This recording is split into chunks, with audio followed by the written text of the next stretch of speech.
Hello, everyone. Welcome back to Ethos Online. This is a place where you can be, belong, and become the very best version of yourselves. And so today, wherever you're joining us, whether it's the living room, listening to this as you're driving, wherever you are, we just want to say welcome and thank you again for just joining the conversation.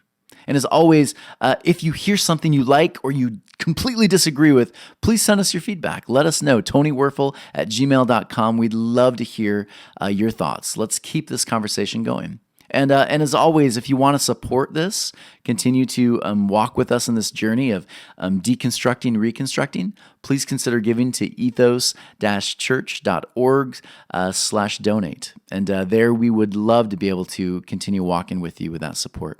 And also, please click the like button. And also, anytime that you see that little bell there, click on that, make sure it's clicked, because every time a new video comes up, you will hear about it. And so, welcome to Ethos Online. We've been moving through this journey of Jesus, and when he goes onto this mount, we call it the Sermon on the Mount. And so this new series that we've been doing for the last couple of weeks is a new way to be human, because that's what Jesus is doing. He goes up onto the mountain just like Moses did. And again, for any Jewish reader, they understand what's going on. Jesus is about to present something that every rabbi would be doing. He's sharing a deeper understanding of what the law meant. And basically, not just what the law is, but how to live it out. And so again, every time we do this, we repeat this phrase. But the Sermon on the Mount, or this quote, the Sermon on the Mount is actually a deeper critique into the heart of the law. It reclaims the beauty of living life in harmony. So again, these people who just lost their temples destroyed, thousands and thousands of their own people murdered there in Jerusalem. They're asking the question, what happens now? What happens to our people? What happens to our faith? Where did our God go? All of those kind of questions are at the pinnacle of every one of their thoughts. And so the response, of course, is Jesus. Just like Moses was the response during Babylonian captivity. Just like Daniel was a response during their time with the Greco-Roman Empire. That is the response. So Jesus is now the response during the Roman Empire, right after their temples destroyed. And so what does it look like to be human, to be fully human? Jesus shares those. And so we went through a bunch of the blessings, what they mean and what they don't mean. And last week we talked about what does it mean to be salt and light? Does it mean to have power over everyone else? I'm better than you. Let me evangelize to you. Well, no, not really. It meant a partnership with the world. It meant being in the world, being connected, partnering with people for peace. And so today, I want to delve into Matthew 5:17 through 20. And this one is a very misunderstood text. And often when I read it with people, it almost sounds like legal jargon. And so let me read it through first, and then I'm just going to delve into a couple of verses at a time and really unwrap this thing for us. So here we go. Matthew 5:17-20, it reads this. Do not think I have come to abolish the law or the prophets. I have not come to abolish them, but to fulfill them.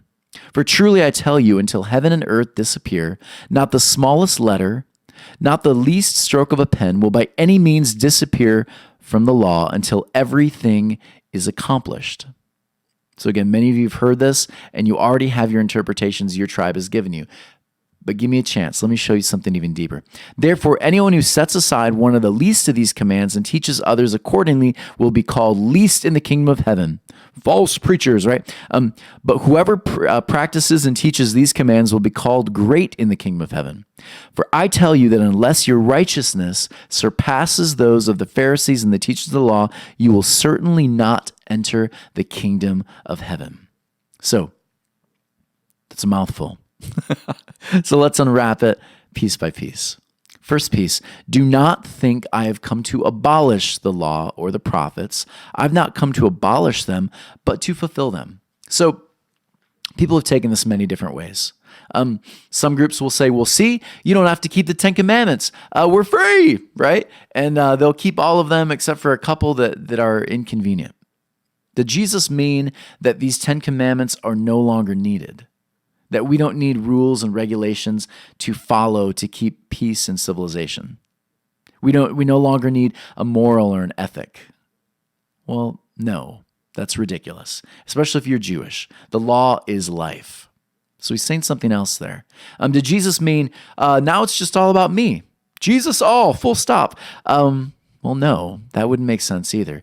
He's taking a tradition of taking the law and expanding on it, not removing it. Do you see the difference? And so here we go. The word abolish, abolish. It does not mean to ruin, to rip out, or any of that. The word here is plero or pleru, right? And the word actually means this: to fill out.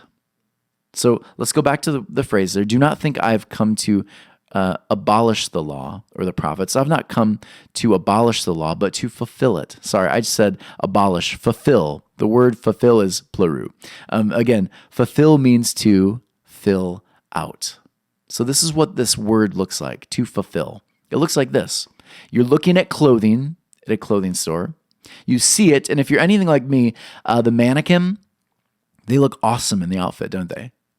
And you will go home, inevitably, you will buy the outfit, and in your mind, you're thinking, I'm going to look like the mannequin, which in reality is probably about 30 pounds less than you, right? You put it on, and you're like, oh, man, that doesn't look anything. That's a little too tight. You get my drift, right? But either way, you've bought it, and you're going to learn to fill it out. You might lose a little bit of weight to fill it out. You might begin adding other clothing to fill it out. Whatever it is, you begin walking in it, living in it. You took the thing and you started to live the thing out. You filled it out. Beautiful, right? You filled it out. And so understand this. When Jesus says this, he says, look, I didn't come to throw it out. I didn't come to remove it. That's not the point. I came to fulfill it. I came to show you what it looks like when you wear the thing, when you fill it out, when it walks among you.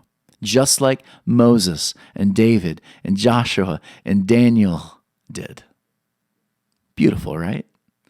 Jesus replied, let it be now. It is proper for us to do this to fulfill, right, all righteousness.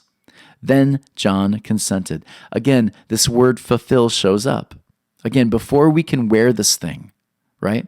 John, the guy from the desert who's paving the way for Jesus, says, before we can wear this thing, right, we have to do it first. Before we wear it, we have to actually begin living the thing first. We have to begin understanding the thing. We have to see what it looks like before all of us can wear it. Beautiful. It continues. It goes like this. Matthew 5:17-20. For truly I tell you, until heaven and earth disappear, not the smallest letter, nor the least stroke of a pen will by any means disappear from the law until everything is accomplished. So, if you're like me, and you were part of a tribe that read this with like a futuristic decoder ring way, you read this as like someday, right? Someday this whole thing's going to happen, and this is going to take place, and the time of the end, the apocalypse will happen someday, right? Well, no, that's not what the word actually meant there. This word, when you look at the phrase accomplished, the word is not this. It's this. The word is genomai, and it means to come into existence. Makes sense, right? Comes into existence. So again, read it this way. For truly I tell you, until heaven and earth disappear, not the smallest letter nor the least stroke of pen will by any means disappear from the law until it is seen to come into existence. Not the world ends. Not some apocalyptic moment happens and people are getting computer chips in their hands and all that. No. Until the thing is observable. Makes sense, right? Until it comes into existence and we see it. That's the beauty. And so essentially, here's what it means. When that happens, we won't need it anymore. We won't need the law anymore because here's the thing. We become it. Yeah. We actually become the thing that we studied. The law becomes us. We become the law because everything we do is bringing peace and harmony to everywhere we go. Everywhere our feet go, community is restored. Friendships are restored. Families are restored. It's what the law does. It's the purpose of the law. And so when you finally have it, you no longer need it because you are it. Let that roll around your head a little bit. Yeah. You don't need it anymore because you are it. You wear it now. You embody the thing. Beautiful. So Jesus says, he continues, and it goes like this. Therefore, anyone who sets aside one of the least of these commands and teaches accordingly will be called least in the kingdom of heaven. But whoever practices and teaches these commands will be called great in the kingdom of heaven. Again, Jesus' world, he flips it upside down. He flips it upside down. Least are the greatest. Yeah. If you want to be great, then you will be the least. If you want to walk fully in this kingdom come reality, then learn to embody the thing. Don't spend hours and hours telling other people how to do it. You become the thing. You become the thing that walks and talks and lives it. Flips it upside down. For truly I tell you, unless your righteousness surpasses that of the Pharisees and the teachers of the law, you will certainly not enter the kingdom of heaven. Important to know who these people are. These are the people who understand law. They've studied it their whole lives. And he points out to them, right? You have taken this beautiful thing and you have made it into something that has no life. So this is what he says to the teachers of the law. Matthew 23:27. Woe to you, teachers of the law and Pharisees, you hypocrites. You are like whitewashed tombs, which look beautiful, right, on the outside, but on the inside are full of the bones of the dead and everything unclean. You can talk the talk. You can study it. You can figure out all the Greek and the Hebrew. You can do all of that. You can quote Rashi and every other rabbi there. But you haven't learned to live it. And if you haven't learned to live this, then it's meaningless. It's not worth it, right? It has absolutely no value. We have to learn to live the thing now. So unless you're living it, you won't have it. So essentially, practice what you preach, right? One of my favorite quotes, Lenini King, practice what you preach. Don't be a staggering image of the same shame you place upon others. Live love, be free, most of all, be real. We live in a culture right now that's really concerned with looking the part, but not actually living the part. And so what Jesus does here in his culture, which had the same issues, the question, the sermon, right? The call is this. You know the thing that brings life. I've shown you the thing that brings life. Now it's time to begin walking the thing. It's time to embody the thing. If we don't embody it, it's useless. You won't be a part of that beautiful, special reality. You won't see it. You won't be aware of it. It'll all just be a bunch of rules and regulations for you. But if you can learn to live it and embody it, that's when life happens. It hums. It's beautiful. A couple of weeks ago, our culture, we lost one of our heroes. And every time this happens, it's just heartbreaking. But this time we lost someone who just had retired from sports. And we saw them at these games with their daughter. And so Kobe Bryant and his daughter, they were constantly there at these games. They were showing the world what it looks like to have a good relationship with a daughter and a father. And he was starting to do really good things in the world. He created something called the Mamba mentality. And I love this. He started sharing it everywhere he went, to all these different tours and basketball camps for kids. Let me share with you what he said about the Mamba mentality, because Kobe Bryant was called the Black Mamba. And so watch what he said about the Mamba mentality. I think it's brilliant. Here we go. To sum up what Mamba mentality is, it means to be able to constantly try to be the best version of yourself, Bryant said. That is what the mentality is. It's a constant quest to try to be better today than you were yesterday. Kobe Bryant was one of my favorite basketball players. The guy, every time there was a, maybe a 2-point deficit, he wanted the ball. Last shot of the game, give it to me. Because Kobe, it's not that he was a ball hog. Kobe had practiced and practiced and practiced those shots.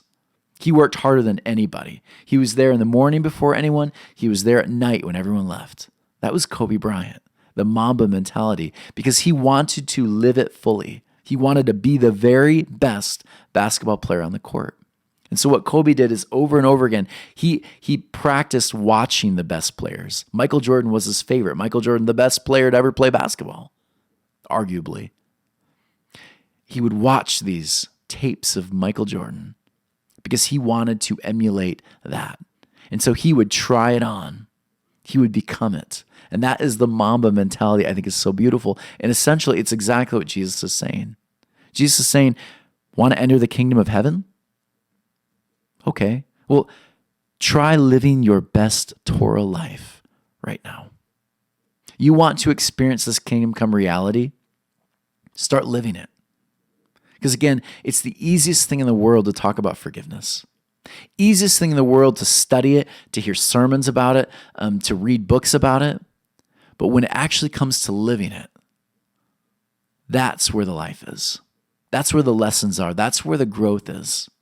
When it moves from here to my actions, to my whole being, that's where the thing has life.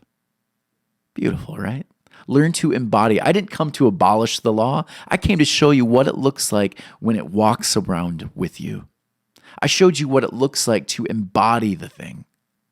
Because we can talk about it all day, but let me show you how to walk it, how to live it. Which is why, again, the narrative of Jesus is so beautiful. There on the cross, he shows us the ultimate sign of love. Father, forgive them. They know not what they do. I will recycle your hate with love. Even the last words that I have are going to be love, because I have embodied Torah fully. Not that I'm perfect. That's not the point. It's that I am learning to be Torah. I'm learning to walk in this new reality. I'm learning to live it. And so again, the question is, of course, how do we do it? Right? Because again, it sounds like the easiest thing in the world, right? So difficult to actually live the thing out. Well, here's some ideas about consistency, how to live that Mamba mentality, that kingdom of heaven reality. So let me share with you a couple pieces of advice, things that are working for me, and pieces of advice that have worked for others. Number one is this: fresh start. Fresh start. When you wake up in the morning, remind yourself today is a brand new day, right? Today is a day. Every day has a new start. I can leave behind the things of the past, and I can try walking in the new. So don't be held back by what happened yesterday, the day before, the week before, the year before, or even decades ago. Let those things pass and remind yourself today is a new day. Today's a new day to learn to embody it. And again, I use the word learn purposely because we make mistakes. We don't do it perfectly. Perfection is never the goal. It's about learning to embody the thing and learn from mistakes. So today, it's a new day. Wake up tomorrow feeling that way. Tell yourself, I have a new opportunity to live life fully again. Next step, be proactive, right? Be proactive.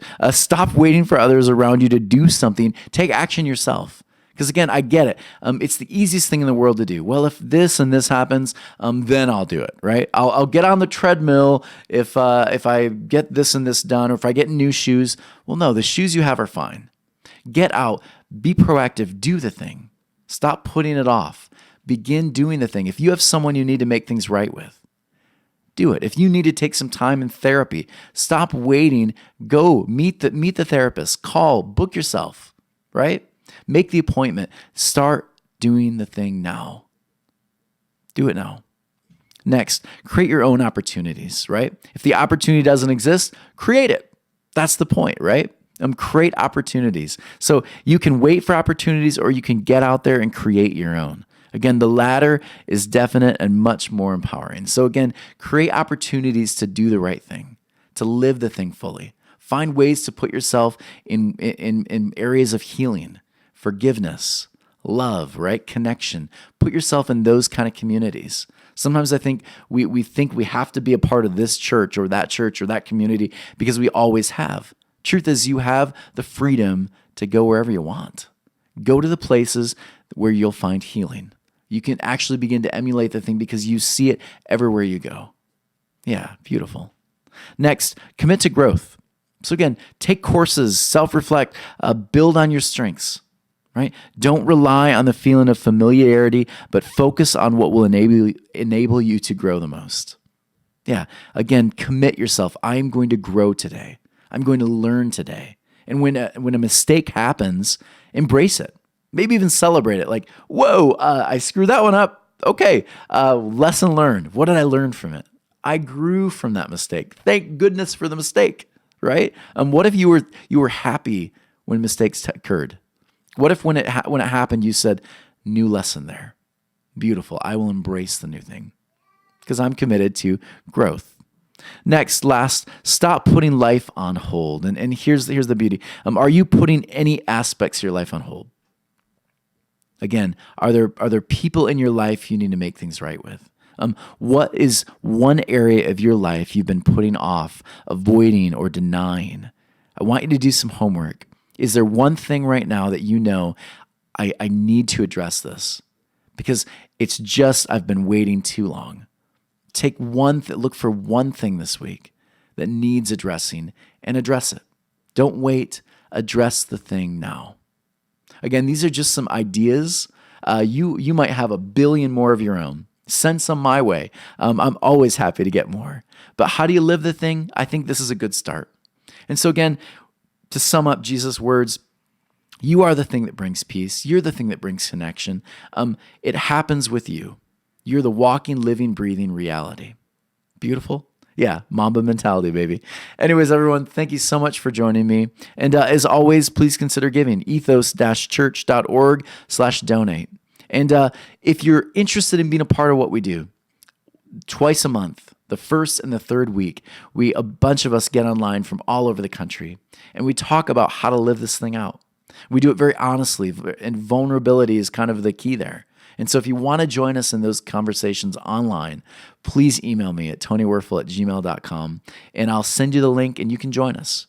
First and the third of every month. We call it Ethos Living Rooms. And lastly, please subscribe. Subscribe. Hit that little bell, and join us on YouTube every week. Everyone, we love you, and thank you so much for joining us in this deeper discussion over the Sermon on the Mount, this new way to be human. Because deep at the heart of it, that's what it is. Take care, everyone. We love you, and we'll talk next week.